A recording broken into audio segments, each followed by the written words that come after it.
நீ கர்த்தருடைய கையில் அலங்காரமான கிரீடமும் உன் தேவனுடைய கரத்தில் ராஜ முடியுமா இருப்பார் என்று கர்த்தர் சொல்கிறார். நல்ல வாக்கு தத்துவமா இல்லையம்மா?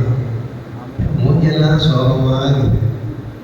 என்னன்னா இவன் சாபத்தை கொடுக்குறானேன்று என்னை பார்க்குற மாதிரி இருக்குது. முகத்தை பார்த்தா ஒரு சந்தோஷமா இல்லையில சொல்லமா?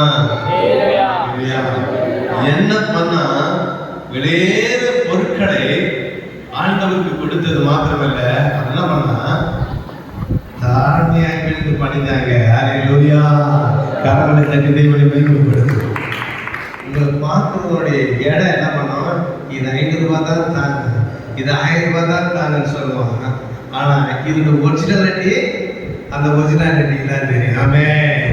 கர்த்தர் அப்படியே எங்களை வைத்திருக்கிறார். ஆமே. இன்னைக்கு இந்த உலகத்துல பார்க்கும்போது உங்களை தரம் திரிக்கிறாங்க.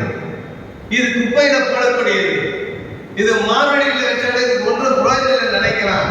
ஆனா யார் கரத்துல இருக்கிற? கர்த்தருடைய கரத்துல இருக்கிற நீ விலையேற பெற்றவளா இருக்கிறார்.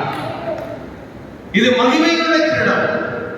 அதான் அலங்காரமான கிரீடம் சொல்லப்பட்டிருக்கிறார். கிரீடம் இருக்கிறது. அந்த கிரீடத்திலாம் நல்லா வைடூரியம் மாணிக்கலாம் வச்சிருக்க